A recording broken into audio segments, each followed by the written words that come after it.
What's up, everybody? It is currently going on almost 5 a.m. Monday morning, November 27th, 2017, and this is my pickups for November 2017. It's been a very slow month, mostly because of the Black Friday deals. I did not actually pick up anything on Black Friday aside from a crystal transparent PS4 controller since they were on sale at Best Buy for 40 bucks. That's currently not in front of me because it's just a regular PS4 controller that's clear. Nothing too special. Not much is going on. It has been an interesting month for Vita games. And unfortunately, it's actually at a time where I don't have a Sega game, which is kind of disappointing. Normally, at least have one Sega game in all these videos that I do. Unfortunately, I'm still hunting for that Sega All-Stars version of Ready to Rumble, and even the variant of Speed Devils without the devil head or whatever. And I still haven't come across those yet. I'm kind of bidding my time. I'm sure probably at some point it'll show up, but who knows. And my computer is telling me I have updates. Anyway, one Sega-related thing I do have, though, it's not a video game, but I happened to pick this up because it was something that Matt had showed me. This is from merchcoin.com, and they make commemorative coins. One of them was for Back to the Future, and they do a couple other different IPs. They actually happen to have one for Sonic the Hedgehog. So what I got was a silver coin, limited edition. There's only 500 of these. I don't know if you can actually see or make out that, but that's Sonic on the front. On the back side, they are individually numbered. This is the back side. You can see a lot clearly. It's got Robotnik there on the back. I actually ended up getting number 167, and there's 5,000 of these actually made worldwide. It was about 20 bucks, which was like, okay, it's kind of cool. So that'll go behind me here in my little Sonic collection, because that's kind of cool. Really neat to have, because I don't have any collector coins, per se, of Sonic. Anyway, getting into the games, one big thing that, this is an older game that I'm kind of surprised they finally came out with this. It's been delayed and delayed and delayed, and that's Axiom Verge. A really cool little run-and-gun Metroidvania-type game. I've actually played this on Steam. This is the collector's edition that was available. They did sell these in stores, both GameStop, Best Buy, Amazon.com. I happened to get this through Amazon, which is actually a really cool collector's edition, pretty cheap too. It was only like $29.99, and it actually comes with some decent stuff in it for the price. So you get the game, a soundtrack, a cool little map, and a art book. And also a Blu-ray with documentary, which I'll probably end up watching at some point. But I'm trying to stay away from more special editions. And I'll talk about that a little bit more in a bit, but Axiom Verge. I highly recommend this one if you have it. I think it also came out on the Wii, or not Wii, the Switch. I remember seeing that at Best Buy, and it was about the same price clear across. So I kind of think the Vita and the Switch versions are going to be kind of hard to find later on down the road. Speaking of hard to find games, Amazon screwed up my order of this game for whatever reason or another. This is Summon Night 6 for the Vita. The unique thing about this is there was a collector's edition, which I passed on. It was like $100 or almost $200 for that collector's edition.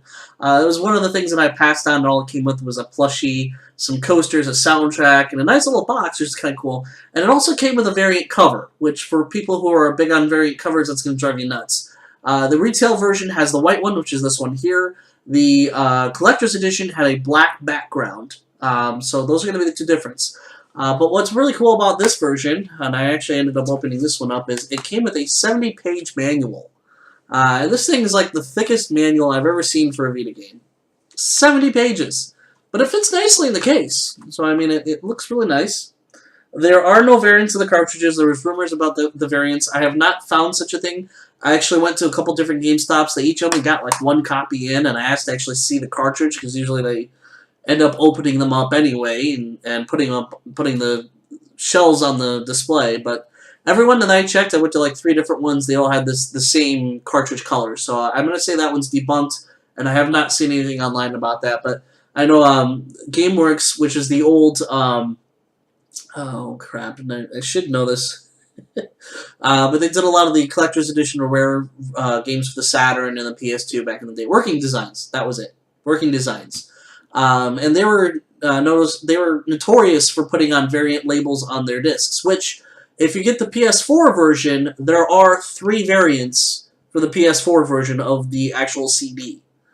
So, if you're collectors, that's one thing. It's the same thing they did for Lunar and all the other releases. Magic Knight's Ray Earth was another one that had like 3 different variants of all the different girls. But they didn't do anything for the cartridges in the Vita, which is kind of surprising. All they did was change the background on the cover. I don't know. Some interesting stuff. Next up, we got. This is why I'm disappointed in in these collector's editions. You spend $40 and you get a nice box, which is cool and all, but all you get in it is like a flimsy art book and a soundtrack. And this is Tokyo Tattoo Girls, which they didn't give much information on this game. It's kind of a Risk, like a strategy game, and there's not a whole lot of action to it. Some people really enjoy it. It's kind of a break from the normal games that you have, like the shooters and the RPGs and everything. It's very much a strategy, how to deal with, almost like a simulator, but very close to Risk. You're trying to take over different territories, and you watch the battles, and then to power up the girls, like to increase their stats, you draw tattoos on them. But I thought the art was really pretty. That was kind of my wanting it. Again, though, I'm also going for a full North American PlayStation Vita collection, so that had to go on the list. Lastly, we also got Demon Gaze 2. This was kind of a... I played a little bit of the original Demon Gaze. It's kind of a wacky one where you have a dating simulator, you're trying to get with the girl, you have kids, and then they help you through the different dungeons as you go along. Kind of a wacky way to play dungeon crawlers. But, again, I like the art. This came with a much better, harder box than the Tokyo Tattoo Girls. Not much to this one, though. I did end up opening both of them. This does have a full hard back. Actually, I'll just pull it out here. It did come with a full soundtrack in the jewel case, which is kind of cool.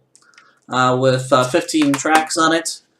And a hardcover art book. If I can get it.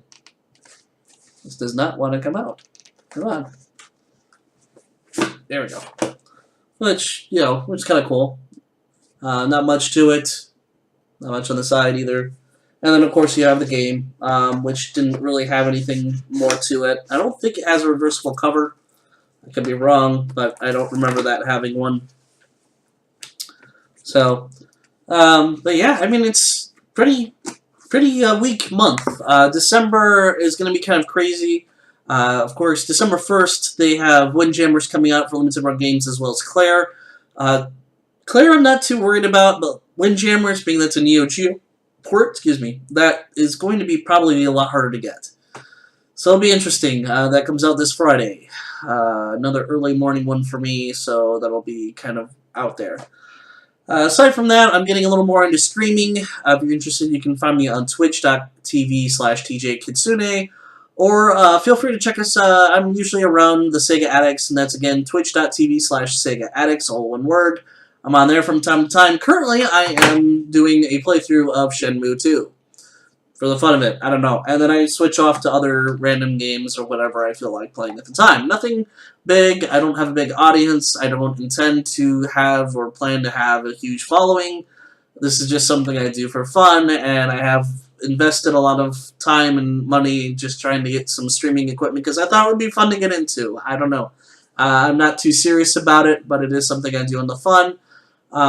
Of course, I'm not asking, I don't have a Patreon or anything, I'm not asking for donations, I just do it for fun. So come by and chat with me. If anything, that's all I'm looking for, some social interaction, people want to hang out or whatever, or just watch, or just, come bring a bag of popcorn for all I care. Anyway, that's it for this week, or this month, I should say. We'll see you next time, and as always, thank you for watching.